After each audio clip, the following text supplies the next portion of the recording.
Polemik ceramah Jusuf Kalla di Masjid UGM terus bergulir hingga mendorong dirinya angkat bicara dan menyampaikan permintaan maaf atas keterlambatan klarifikasi. Dalam konferensi pers di Jakarta, ia menegaskan bahwa video yang viral telah terpotong dan tidak mencerminkan keseluruhan isi ceramah yang sebenarnya berfokus pada tema perdamaian.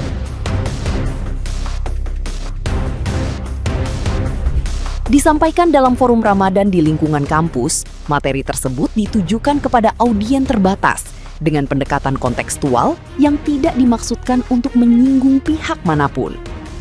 Di tengah kontroversi yang berkembang, Jusuf Kalla juga mempertimbangkan langkah hukum sebagai respon atas tudingan yang dinilai tidak berdasar. Ia menjelaskan bahwa pembahasan dalam ceramah mencakup berbagai konflik di Indonesia, termasuk Maluku dan Poso, untuk menekankan pentingnya resolusi damai.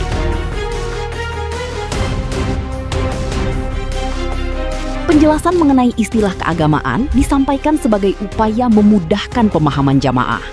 Meski laporan hukum tetap berjalan, klarifikasi ini menjadi upaya meredam polemik, sekaligus menegaskan kembali pesan utama tentang perdamaian.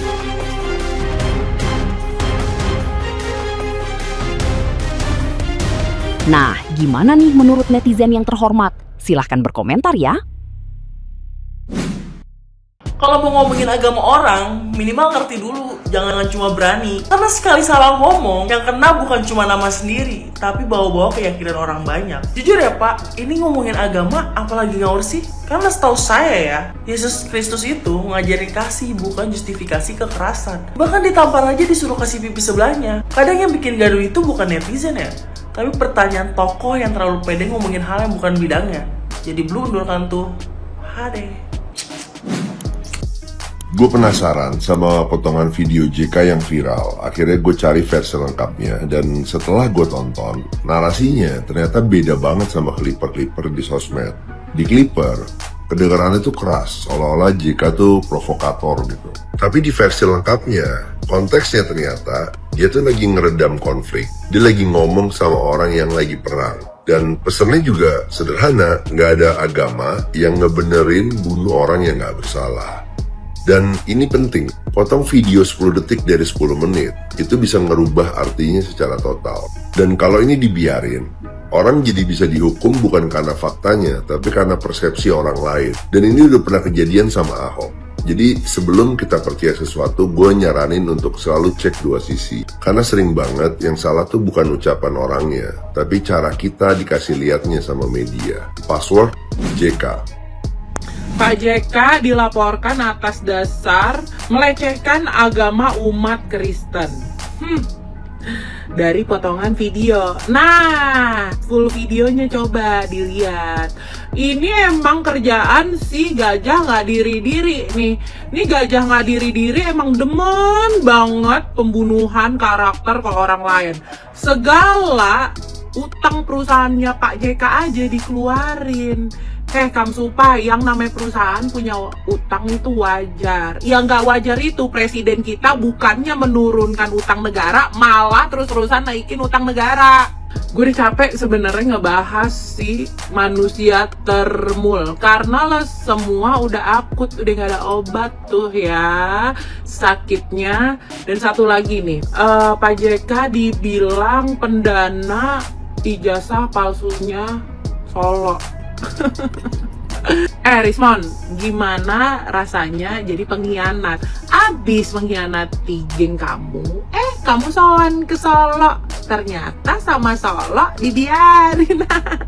Sekarang jadi penjilat, enak gak? Bagi siapapun yang sudah melihat video Bapak satu ini, saya cuma mau mengingatkan bahwa jika Anda percaya dengan narasinya, apalagi kalau kamu Kristen, segera bertobat. Karena di Alkitab tidak pernah memberi perintah kepada kita untuk membunuh orang agar kita masuk surga.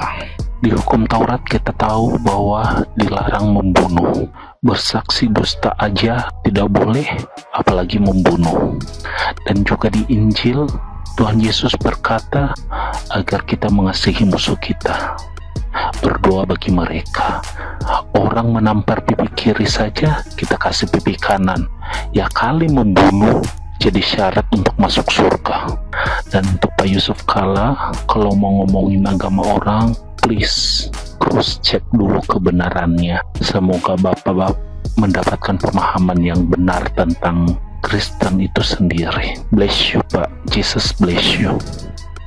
Bapak JK atau Bapak Yusuf Kalla dilaporkan oleh berbagai pihak ke kepolisian buntut dari pernyataan beliau dalam sebuah video yang mana video itu bukanlah video utuh, tapi sebuah potongan video yang sedang membahas mati syahid ataupun jihad. Banyak sekali teman-teman dari Kristen yang tidak terima dengan pernyataan tersebut dan mengatakan bahwa di Kristen tidak diajarkan membunuh. Ya, justru kasihilah musuh-musuhmu, ya begitulah intinya ya. Tapi untuk hari ini atau waktu ini kayaknya kurang pas timingnya ya.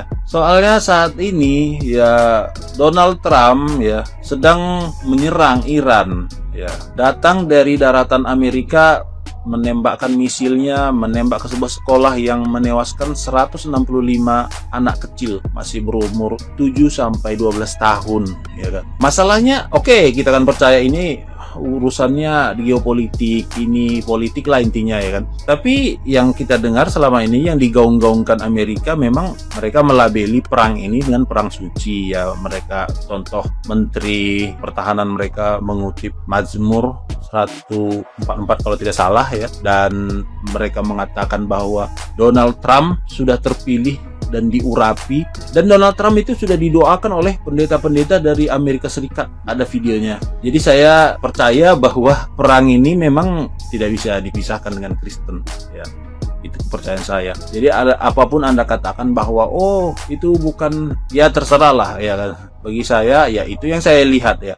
Sama seperti Anda melihat ketika ada orang Muslim yang melakukan kejahatan.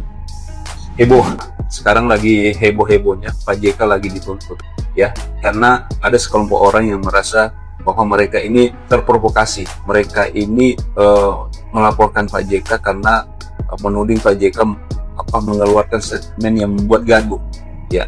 Jadi ada videonya yang sudah beredar itu bahwasanya agama yang berperang yang ada di Poso, yang ada di Ambon itu karena mereka mempunyai pemikiran atau image, pemahaman bahwasanya ketika saya membunuh satu orang lawan saya itu akan menjadi syahid. Teman-teman ya perlu diperhatikan ya, dicermati. Yang pertama adalah poin yang saya dapat di sini, teman-teman harusnya ya telah dulu, jangan langsung ditelan mentah-mentah ya, jangan langsung ditelan mentah-mentah. Jadi poin yang pertama itu jangan ditelan mentah-mentah video yang viral seperti itu. Kemudian yang kedua adalah harusnya teman-teman ini tabayun dulu ke orang tua kita, Pak Yusuf Kalla ya, karena kita kan ada etika, ada adab ya, apalagi kita ini warga negara Indonesia, semua menjadi warga negara Indonesia terkenal dengan keramahannya. Gimana keramahan itu? Kalau misalnya teman-teman hanya mendengar satu cuma berapa detik ya videonya itu mengatakan hal seperti itu dipotong tuh, harusnya ditabayun dulu ke orang tua kita, Pak Yusuf Kalla ini. Kenapa sih ada pernyataan seperti ini Pak? Jadi itu saja ya teman-teman. Jadi harapan saya Indonesia ini bisa damai karena kita semua ini warga negara ya, apapun agamanya, apapun sukunya, kita ini saudara dalam artian bernegara ya. Kita ini umat juga ya, umat manusia. Kita ini saudara dalam artian umat manusia, maka harus kita jaga hal-hal yang seperti itu. Toleransi kita ya seperti itu, menjaga bagaimana ya tidak memunculkan kegaduhan. Buat saudaraku yang Nasrani dimanapun yang merasa hatinya tersinggung dengan pernyataan orang tua kita Pak JK, harap tabayun dan ditelah terlebih dahulu. Gunakan akal sehat kita, jangan memakai ego pikiran kita. Oke saudaraku, salam perdamaian buat NKRI. Salam.